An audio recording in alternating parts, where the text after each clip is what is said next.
Okay, hey guys, this is not a RPG one shot or anything.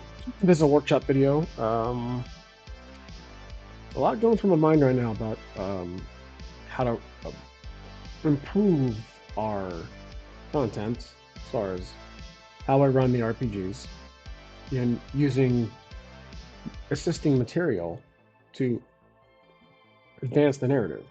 So first, let's look at a few, well, probably a handful of Oracle methods we can try moving forward. I've used quite a bit of methods. Some official, some I made up on the spot, some that are very, very simple, some that are probably too overly complicated. But basically, first one we're looking at today in this workshop video is going to be Recluse. It's I think all of these I found on that website called itchy.io or something like that. So this one's called Recluse. It's a solo engine. Now I've read through it briefly before, and I ignore this third. Basically says consulting the Oracle. You'll need 2d6 in one color, so that I do have, and I'm thankful I bought these specific dice. So 2d6 in one color. I'm sorry, one of each. So red and blue. So the old red versus blue approach. So we have 2d6 and one of each color, respectively. 2d6. Oh, so I need four total. That makes sense. I'm reading that right. 2d6 in one color and 2d6 in another. This example uses black and white, so we're going to, I'm assuming white is for yes and black's for no. But no will be red for us, blue is yes. So to resolve a yes or no question, roll one black die, which will be our red. If the white is highest, the answer is yes. If black is highest, the answer is no. So that's fairly similar to what we did before in the past. It looks like we simply just roll that. So this will be a high no. So then find out if the answer is more nuanced than just a plain yes or no. Also look at the value of each die. If you are low 3 or less, add but. If you are high 4 or more, high, add and. So, okay, that makes sense. It's the middle point. So for this one, it's no and. If it was the other way around, perhaps it was this. Yes and. But if it's low like this, maybe I'm guessing 2 to 1. Yes, but. So basically, it's a weakness and a strength on the range. So that does make sense. That's very simple, and we were kind of doing that before, but I didn't have these ballpark values. I didn't have a window for either or to treat, but more of the difference, and whichever one wins. So it's half of this. My original oracle was this: whichever rolls higher, and the difference is the magnitude. That was the original for simple yes and no, without the modifier, without the boost based on chance and likelihood. This would be very random, without any logical real world chance. Now this is the one more so I think that I am used to. So likelihood and unlikely. So likely and unlikely events. Yes and no are equally likely if you use yes and no are equally likely if you use one die in each color. If circumstances are different, including an additional die in favor of more likely outcome when you roll, only keep the higher die of that color when you compare. So, in our previous videos in the Misfortune campaign, I was considering both of the advantage dice. So this guy is saying, this person's saying, this is by Raven Utterance. I believe I'm pronouncing that name right. I probably want to credit the people who make these. Recluse by Graven Utterance.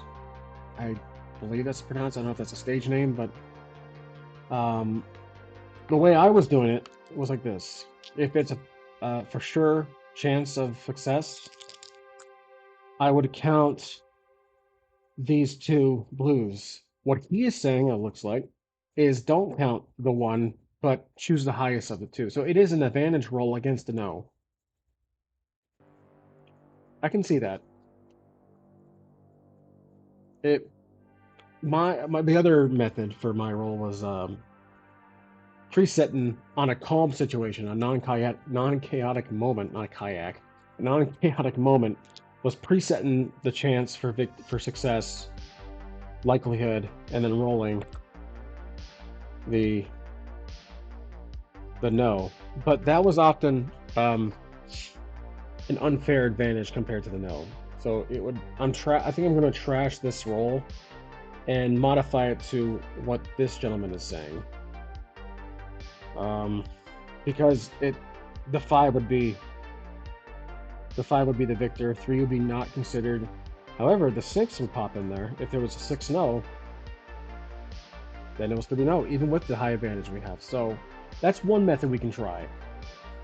Simply put, if our character is walking down a dirt path between a forest, outlining forest, and he approaches a fallen tree. It's a large tree. There's no way around. He can scale it. He can find a way around it. But what we can roll is for the environment. So if it's a calm moment at the moment. It's calm at the moment. So let's say we preset a 2. I would roll to see, is there a way around the tree? Now with that, there is, because we're considering that the 2. There's barely a way to squeeze by on the side. If it was a chaotic moment, perhaps we're on the run from some guards, or I have a feeling that there's going to be an ambush here with our character, because maybe our character has a bounty, then I'll roll the advantage. So I would say, is there a way around the tree? Now I would choose a 5 over the 3, but I would not count the 2. I'm guessing that's how this oracle works, for likely and unlikely. The likelihood of likely there's a path around the tree, the fallen tree. So this is what if you roll doubles. So there is a backup plan here. If the dice are equal, some presumption behind the question is wrong. So we might have asked the question wrong, which I have a tendency to do. So that is Recluse. That's this one. I'm going to keep that in my pile. This one is one page. I think I have a two-sided print here. This is the one-page solo engine. So all on the same website. This one's by. Oops. I don't see a credit. It might be on the website, but if you search this on that itch website, itchy, scratchy, whatever it's called, this one version. So this, I believe this one uses cards, which I do have, but I'm not a fan using deck of cards. So it's using cards is for some of these, not all of them. So once you get up to the Oracle itself, then you would have to use it. But what I like about this one is potentially setting up the scenes, which I do struggle with. So acknowledging that I do struggle on setting up scenes when I move our character to a new tile if I'm playing traditionally over the tabletop with a grid world, hexes or squares. So this one is you set the scene. So describe where your character is and what they're trying to accomplish. Then roll or choose a scene complication. So this is simple. It's just a 6 die, d6. So like in our last where we left off, our character walked from the latest episode of Misfortune. Our character Breglor approached the mountain range, and he's on a trail. So we would just simply, I'm guessing, we just roll 2. An obstacle blocks your way, so perhaps there's a trail that goes up the mountain, but there is a part of the trail that collapsed into the canyon to the right because of heavy storms, perhaps, or just there's another fallen tree. there is a obstacle, and that obstacle we could now. What would the obstacle be? That we can probably can go to a table for that, or I can just think of one like I just did now. But um, an obstacle blocks your way. It says roll 1d6 on a 5 plus. It is an altered scene, so all is not that as it seems. Things actually go as planned. That doesn't make sense to me as I'm reading that wrong. Roll a 1d6. So we do it. I'm guessing we do it twice. Describe where your character is, then choose a. Okay, so we roll the 2. Let's say there's a tree falling again. A lot of trees falling over today. Then we roll another d6. 3. Unexpected NPCs are present. So there's an obstacle in the way, but we also see there's a traveling group of, what do you call those guys? Let's say there's a traveling circus, and they are also stuck behind this tree. That could be one, or a traveling group of bards. So that's also another potential. If I'm doing this right, if I go scene complication or alternate scene, doesn't necessarily say. Create one or more. Roll a starting plot hook. Run event, then set the scene. So we have to, I believe, move this one aside. That's the other one we're going to look at, which is one you guys are familiar with.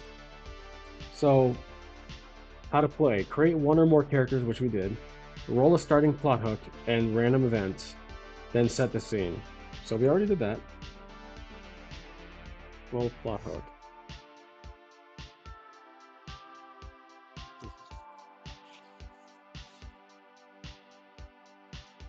Oh, here we go. Okay, so I forgot I printed this wrong. That's all right. Roll a starting plot hook and a random event. Okay. Plot hook generator. Objective. And a random event. This is a plot hook generator. Use this to generate plot hooks, quests, or missions for the player character to follow. Okay. So this is all on the other side. So it's 2-page, but it's it's on 1 page. So we will roll. I'm guessing we do this first. But this is for quests. For escort delivered to safety. Objective adversary's reward. I don't think we use this. Plot hook generator. Generic character. Maybe it's a separate form I'm missing? Perhaps? I don't know if I didn't misprinted something. But all in all, besides this part here, which I'm always struggling to figure out how to start scenes up. Plot hook and a random event. Then set the scene. We set the scene right here. Okay. Okay. Well, in any event, that is that form. This is the one I've been using for a lot lately. Well, you guys are familiar with that. Definitely familiar with this one. You probably haven't seen it up close at that much, but from time to time I bring it up. Probably too often. So it's the quest generator, overland travel, vegetation, doesn't see weather, atmospherics. I like to use this part quite often. Swamp plants. I have never used these at all. Plants of interest I used at times. Traveling party I probably actually use that more often. Random event encounters. Actually, I've used this one quite a bit. Reactions I use that quite a bit. I haven't used transportation yet. Monsters and animals I don't recall actually. I know I haven't used animals yet. But I could probably stand correct or sit corrected on that one.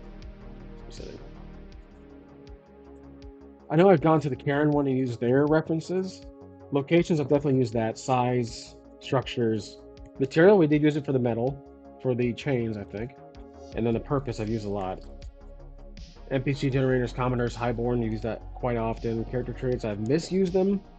Modifiers, I've probably misused them too.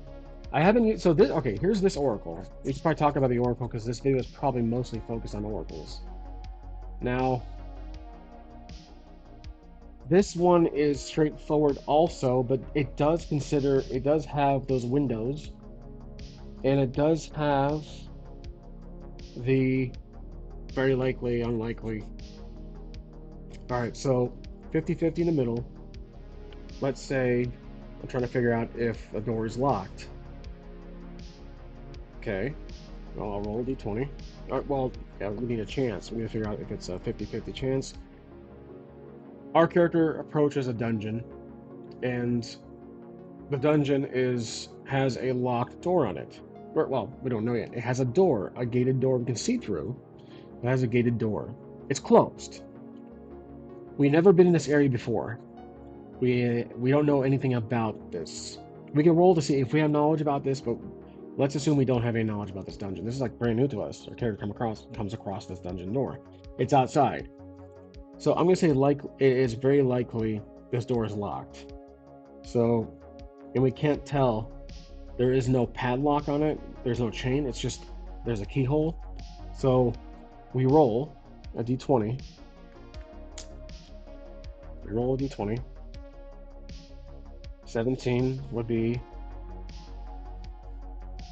yes, and so 17 is pretty high. So the door is locked, and something else on top of that. So there is a noise heard through the gate.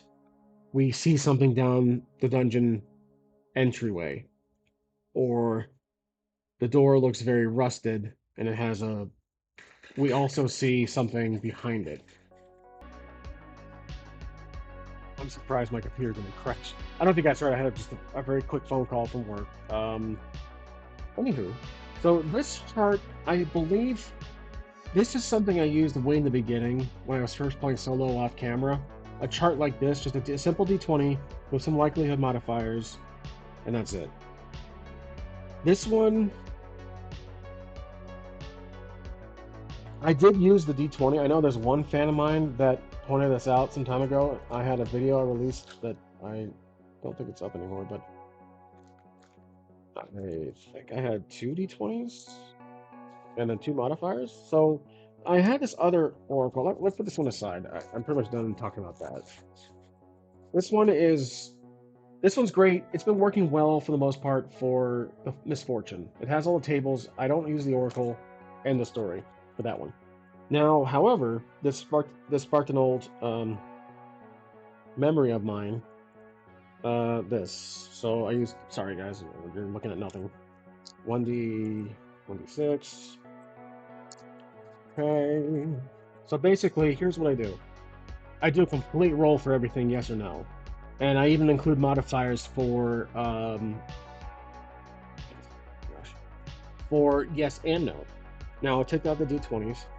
Here's where this oracle will work, and I think the person I'm referencing liked this. Now I'll consider the likelihood or the positive and negative of the question. So I like to try to think of these questions. It helps me out to visualize it. We have let's do this sci-fi, because I have an upcoming campaign taking place in science fiction, in space. So our pilot is on a crash course towards as far as he can tell, uninhabited planet, and his ship is breaking apart in the atmosphere, so it's going fairly fast into the upper atmosphere, breaking apart. And he has protective gear on, and he's ready to escape through the escape hatch, through a emergency escape hatch. So let's say our character is a veteran pilot. His ship got shot down in a dogfight with an enemy organization, and he's on the run. So with that experience in mind, and the fact that he is crash landing on an uninhabited planet, and his only resource is himself and his suit and probably some belongings he has when he gets in the pod, I'm gonna say the chance for survival, if he's ejecting now, is probably 3. But because of everything that's going on, like the ship is beginning to break up, the breakup part is a huge factor. So a wing breaks off. It depends on the size of the ship too. If it's a small vessel like personal craft, or if it's a freight craft, a freight carrier, I would say it's a personal craft. Maybe it's not exactly a one-seater, but think of the Millennium Falcon. It has enough space for cargo, but also for personal living space. It's big. It's not huge. I'd say it's a good sized ship. So it's breaking apart, but it has wings in it. So with all that considered, the danger dice, I would call this either the odds is a 4. So next we'll just roll. So blue is yes. Like, does he make it? Is his escape pod able to launch out off the ship? So 11 to 4 looks like. And then here's what I would do. I would add the 4. Whoops. I would add the 4 to the 4. So that would be 8, 14 for the yes. So he is able to launch successfully from the escape pod, and his ship eventually breaks apart and crash lands on the surface, and he is able to safely crash land somewhere nearby. That is the very not complicated, but it's kind of it's probably good for very not complicated questions, but very open-ended, nuanced questions. Um, Here's what I'm also going to pitch now. I liked this one, but it kind of fell off my radar. I kind of lost use for it. Here is what I ran into recently on YouTube. There is a small town channel, not my small size, like not my channel small size, not my small channel size, but quite probably 1,000+ subscribers, I believe. I was looking for like RPG solo oracles, etc. And what this gentleman used was a percentage die. So he used a D100 and a D10, and all he did, he didn't use any oracles whatsoever, complete imagination, and it's probably just general experience from playing for so many years that I don't have, but he used percentage die. That was really intriguing. Now, it works similar to the Mythic GM emulator, which I have the first edition. I don't use it enough. I haven't used it in a long time. Long time meaning a few months. I tried it. It was I don't know why I couldn't grasp the concept of the fate chart. I was just blown away by how complicated it was, and I guess it's not very complicated. I see people regularly use it on YouTube, and they can figure it out. But when I soon discovered you roll within, your answer is within. For yes, is within the first number and then the bold number. Then the chaos factor changes to increase or decrease the likelihood. I lost interest in that. It's great for certain people. I don't think it's for me. But it's definitely good for big questions. But I think this is a good. When I saw this method on YouTube, I think was a great, all around oracle. As simple as depicting if it's raining today, or if there is a mysterious figure nearby. So you basically would say, is it going to rain today? Well, our character is out in the desert, and he doesn't see any clouds, which we could also roll for. There aren't any clouds nearby. There aren't any clouds in the sky. So let's do that. We're out in the dust. We're not Sahara Desert per se, but maybe like desert Southwest in the States, in the United States. So are there clouds nearby? I'd say there probably could be one or two, depending on the season. Let's say it's spring, so 30% chance there's a cloud in the sky. We have to roll within 1 to 30 for there to be a cloud. So I would roll. And there's a 12%. So we did accomplish that. If we rolled a 31 or higher, there clear skies. And the closer, I'm thinking the closer we are to that 30 mark is when, there's two possibilities here. If we're closer to 30, it's far greater in severity. But if it's farther away from 30, it's not too, it's not too great, but it's still a yes. So for this one, there is a cloud in the sky. 12 up to 30, I say there's a few clouds way out in the distance further away. So the chances of it raining are practically, depends on the big cloud, the cumulus clouds. I hear him saying there's some clouds in the very, very far distance from us. I'd say the chance of there being rain like later in the day, is there going to be rain later in the day? Probably 5%. So 42. Yeah, there's definitely no rain. We don't expect any. Our character doesn't have the feeling that there's gonna be any rain. But that's how the percentage dice work, and I really like this idea. I really do. It's so flippin' simple. It uses traits from Mythic, the whole percentage thing. You have to roll within one up to the percentage you have in mind. So is there a chance of 65% of something happening? We roll within 65. If we roll above 66 or more, then I'm guessing nothing happens.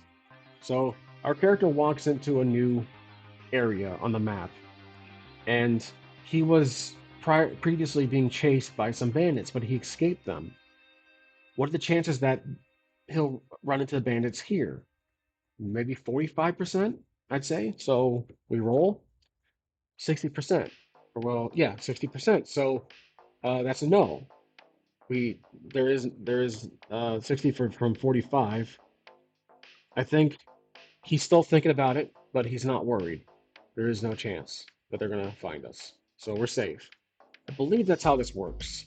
And that's how I saw it on the YouTube channel. Now, with the percentage die oracle method out of the way, I came across some really interesting dice today. Or not today, a few days ago. If I can find here it is. So, I don't know what this is from, I don't know what it's for, but I just absolutely enjoyed seeing the dice. I like how the dice are custom symbol, they have custom symbols on them. And what they're used for is for critical hits. So apparently this is for 5e, and I'm thinking this basically illustrates your critical hits or a hit. There's all these pages here. It's called the Dice of Death and Dismemberment. So it has all these little this legend here for all this dice to your right, to our right here. There's 4 black and 3 red. I think that's all it came with. Yep, 3 red and 4 black. So they don't replace your critical hit or fumble, critical miss mechanics. They simply add a new layer. So this helps with the narrative. This probably helps with the GM more than the actual player. Except for the critical hit, because I think some GMs let you describe what happens if you get a critical hit. Like, all right, so how do you kill the orc? So I was planning on using this for the narrative, for not critical hits per se, but just to add some more, less reliance on an oracle, or on a table and charts, and use these dice. So let's say these all look like they're arrow based. So let's just say we're firing some, we see some bandits in the distance that stole some gold from a family we're helping, and we know it's them, but they're from a distance. They're far out. We can roll the oracle, how far are they, etc. But we shoot our arrow. We have some proficiency in long distance using a bow and arrow. So we roll it and see what happens. And this one, it looks like the symbol here, the bow slips out of our hand, I think. That's what I'm thinking. So fumbles. That's what I rolled, and that's what we're looking for. A lot of these are actually really funny. I'm just kind of trying to figure out which one we just rolled. I don't see that one per se.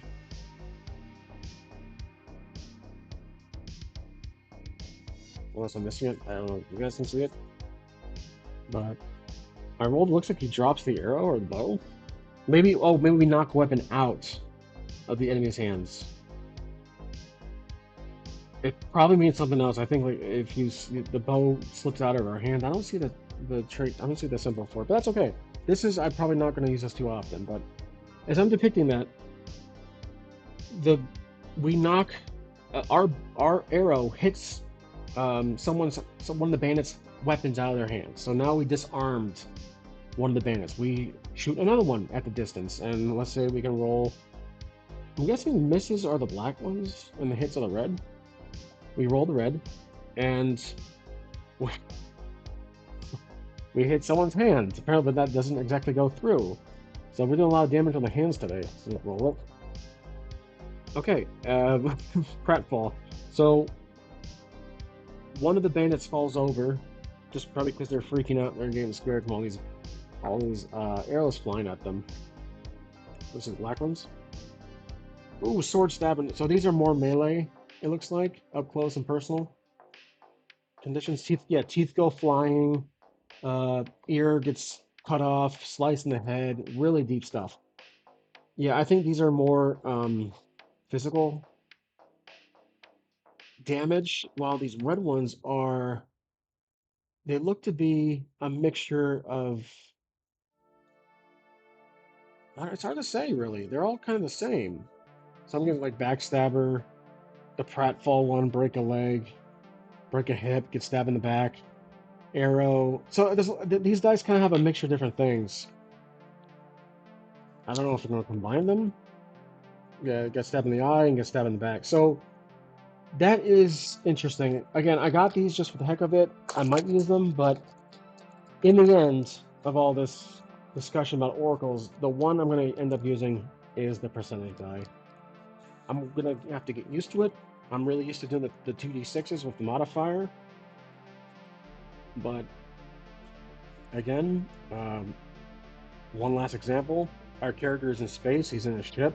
He just got off a trades deal, and he retrieves a distress call, which is very common in sci-fi, but it's in a different language. So we can roll to our ability to see if we understand it. But what I'm mostly concerned is the distress call. How's the quality of the distress call? Is it audible? Is it too far? Does it cut in and out? Let's roll for it. I say, depending on how far it is, if we're in the clear, if we're outside the planet's orbit, we're well away from a planet to have any interference. Let's say we are fairly well distance ourselves from the planet. 65% we can get this signal pretty well, pretty clear.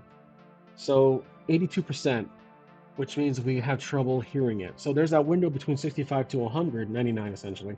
Or, yeah. So 66 or up, there's that window of failure. So in this one, 82 to 65%, parts of it are cutting in and out, so we don't exactly get the full message. That's how I see using this percentage, but it's simple. I really do like it, and a lot of it's from here. And I have all these oracles, but I really want to do the space sci-fi based story, which I did start one, but I took it down to rework the story, to rework the lore, and because I think with space, there's far more potential to work on a backstory and lore instead of like what I've been doing for Misfortune. I kind of jumped right in. We're building the story as we go. Had some concept of the beginning, but it was a real first long campaign because way back when I started this channel, I wasn't really aware I was going to go solo doing these solo adventures. I was doing AI, and I did have Bachelor Company, which fell flat because of my friend's availability, but that's all right. The Bachelor Company is still an idea my friend has, Ryan, a GM Ryan, that he has in his mind for other content. It's open enough for other source materials. So, but to use these for solo, I'd say it's my first big time doing a long campaign. And my goal is making it turn into a long campaign. And I just need to keep at it, because if you guys have followed me for some time, I know there's a certain one I'm mentioning. I have a tendency to fall off and lose interest, not in D&D, not in tabletop RPGs, but in the story, in the play. So if I keep thinking about this and I keep trying different things, I stay vested in the topic. I stay vested in the video. And this video is also a test for the music. This is copyright-free, creditless background music I'm trying. And it's going to be the one for space. So that's the oracles. Now, next, with the percentage that we'll keep it off this side. I have a feeling I'm going to use that a lot. There's 2 one-page RPGs I want to try. One of these might be for our space sci-fi. The first is going to be a one-shot. Takes place in the very, very distant past with dinosaurs. Maybe. I can probably fudge this for modern day story, but basically it's called Skull Claimers. It's a lightweight one page RPG, tabletop RPG, set in a The old days, a primeval world of bloodthirsty cannibals, masked shamans, dark caves, and savage beasts. Survival is king, kill or be killed. So,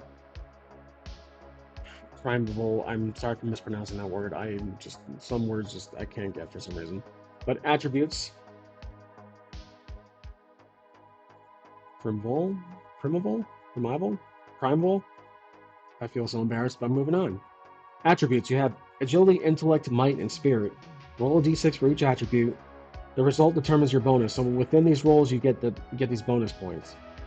You will use these numbers in parentheses throughout the game. The grit: you start with a number of grit points equal to your combined attribute bonuses plus d6.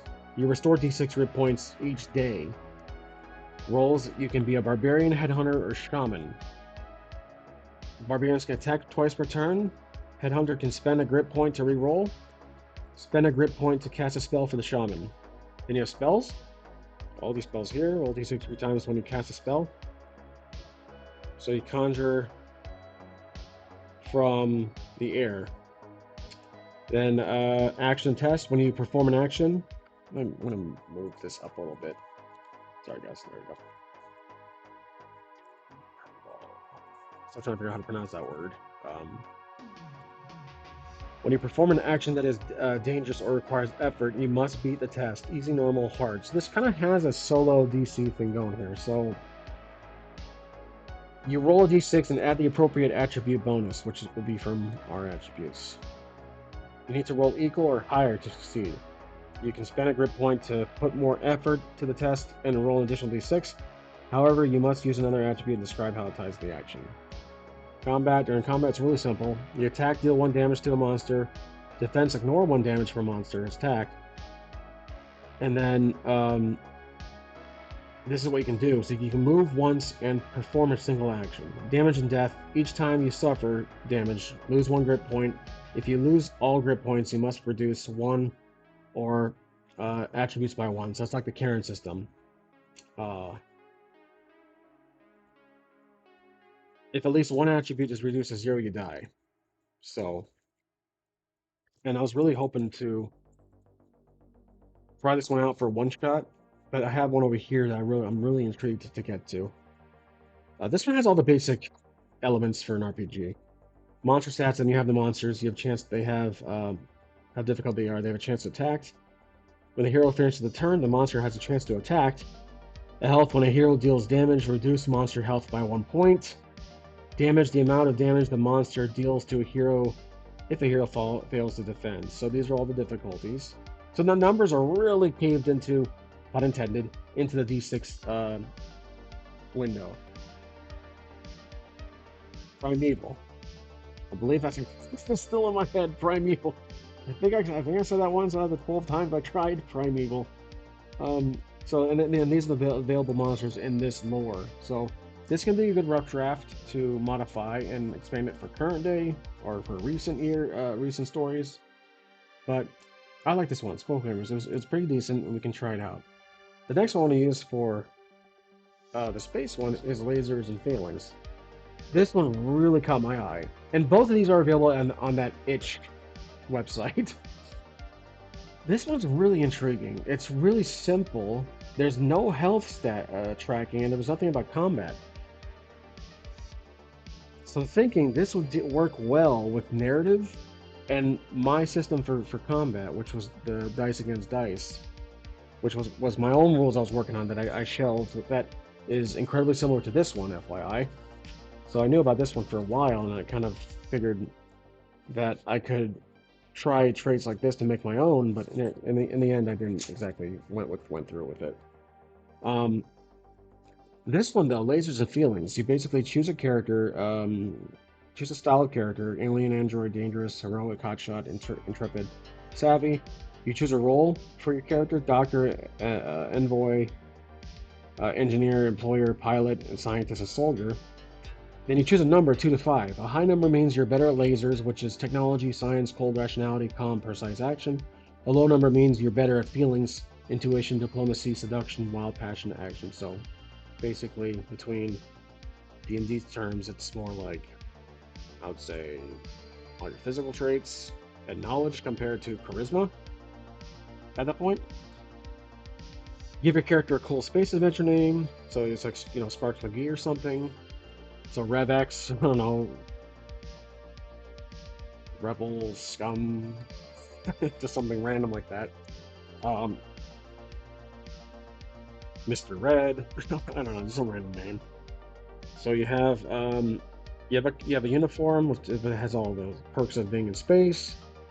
Create generic items as your inventory. It doesn't exactly look like you have an inventory, just you have, it says. Player goal, get your character involved in crazy space adventures and try to make the best of them. So it's really open-ended. Character goals, it shows here you can choose one or create your own, become a captain, meet new aliens, shoot bad guys, find new worlds, solve weird space mysteries, prove yourself, keep being awesome. It's like for me, I think mine would be it's similar to Star Trek. You work for a big enterprise federation conglomerate. Um, that's a hint to my next video or my next adventure campaign.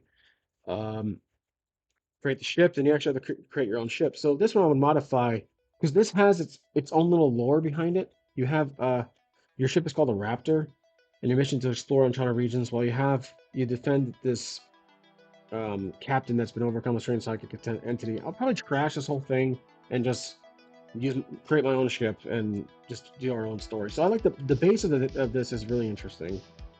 But this is probably not good for people who love to have a lot of mechanics and rules to follow to play it coinciding with the narrative. So this is definitely on the narrative side of things, which I understand narrative can be cumbersome and at times, uh, but that needs to strengthen my ability to tell a story and GM, and my my skill set for becoming GM in the end of all this. So um, you basically pick two strengths of your ship: fast, nimble, well armed, powerful shield, superior sensors, cloak and device, a fighter craft. Then you pick one issue. Fuel hog, always needs energy crystals, only one medical pod.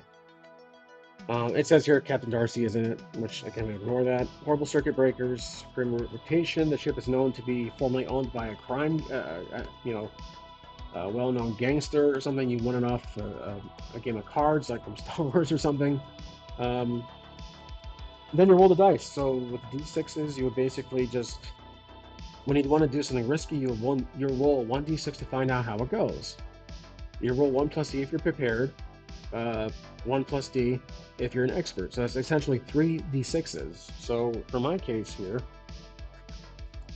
I only have the 3. Let's do this. Like using blue. And then we have the red. So basically, 3 dice there. And then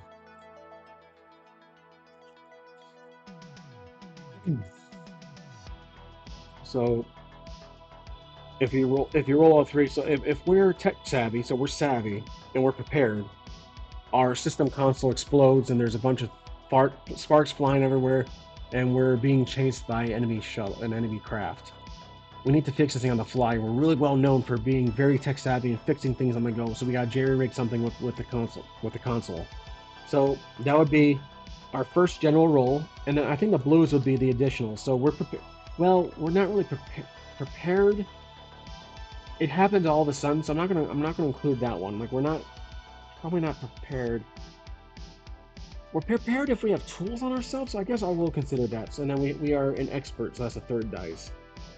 The GM will tell you how many dice to roll based on your character and the situation. So it's debatable, the whole prepared concept. If it just happened on the spot, I'll probably keep it out from now. So, but we're an expert, so we'll keep that in there. Roll your dice, compare each die result to your number. So if you're using lasers, which I think this is, yep, science reason, you want to roll under your number. So our number is, let's just say it's a high 5. High 5 to this. So we're rolling,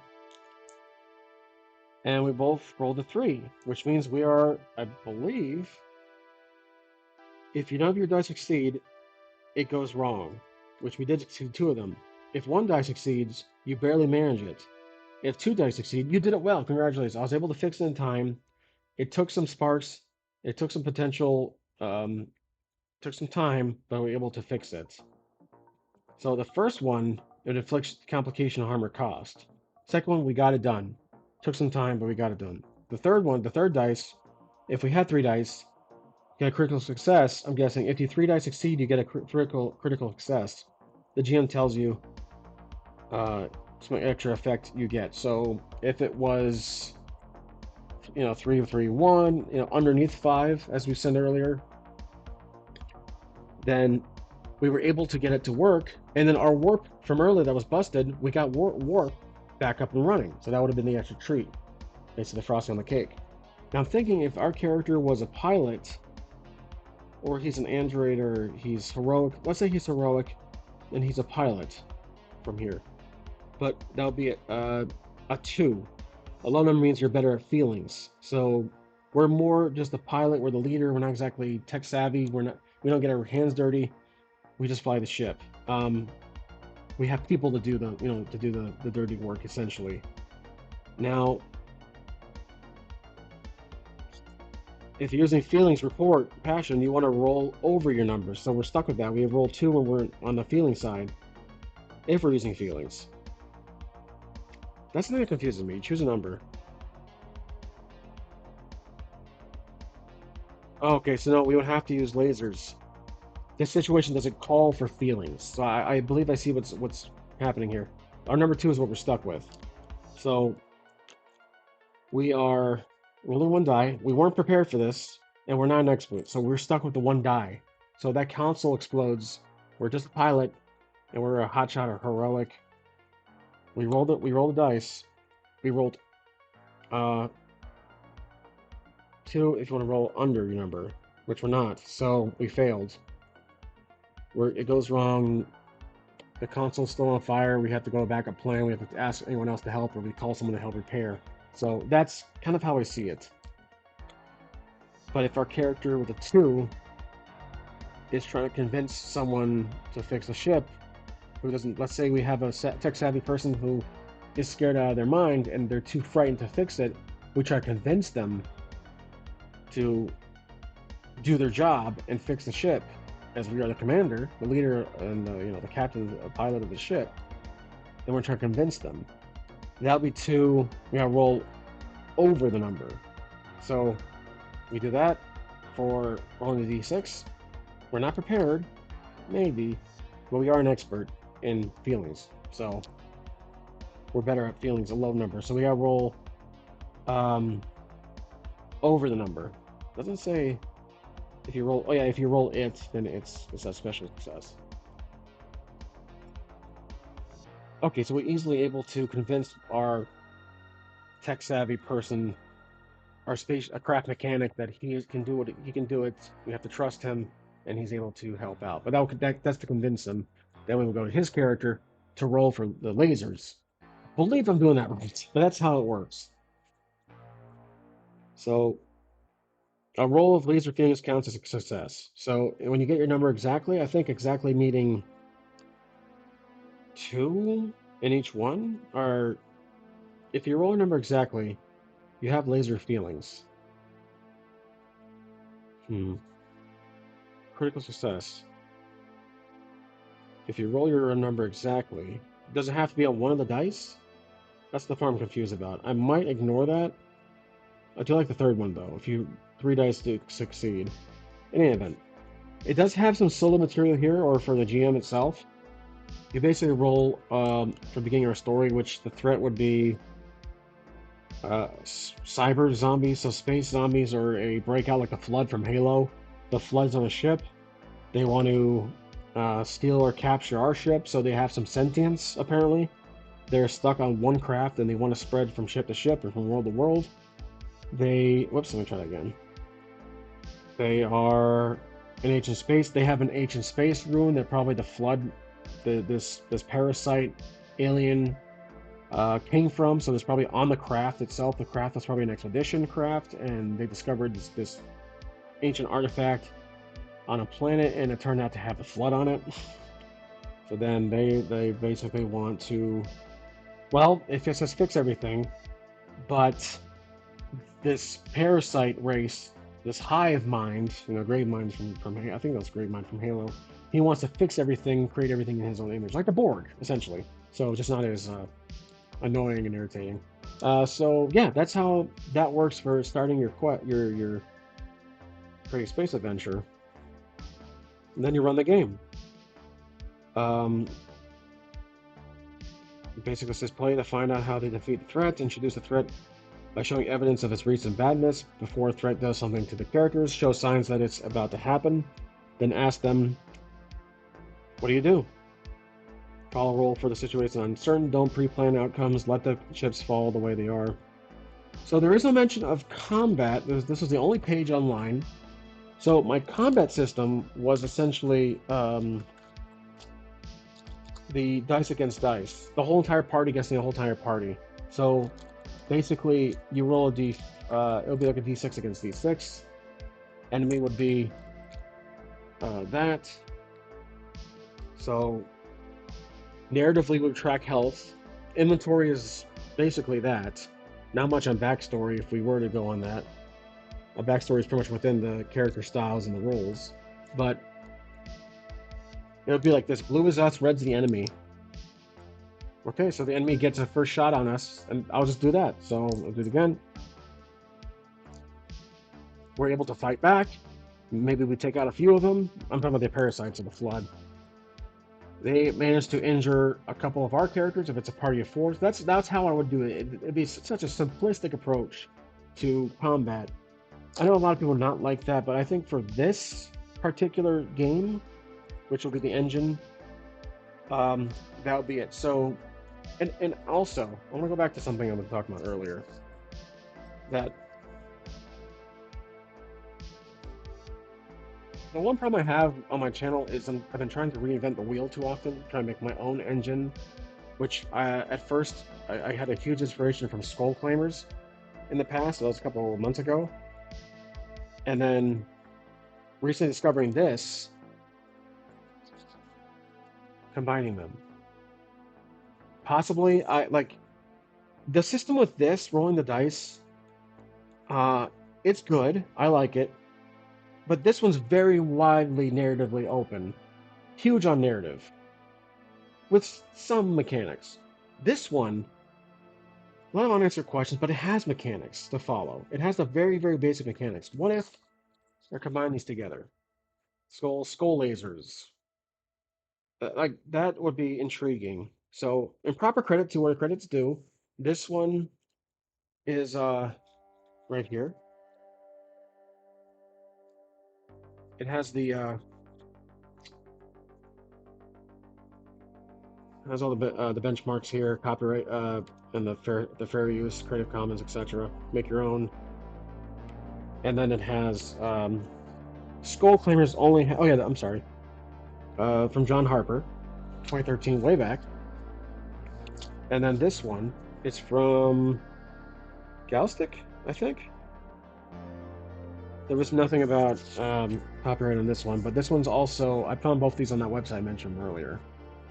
So that's really it, guys. A little hints for my next video will be, this will be the engine for it at first. If I do, again, I'm trying not to reinvent the wheel, but I have a tendency to do that. But overall, this was mainly just a workshop. I did not expect this to go for an hour. But thank you so much for watching. Keep an eye out for my next video, and I'll see you guys next time on 830 RPG.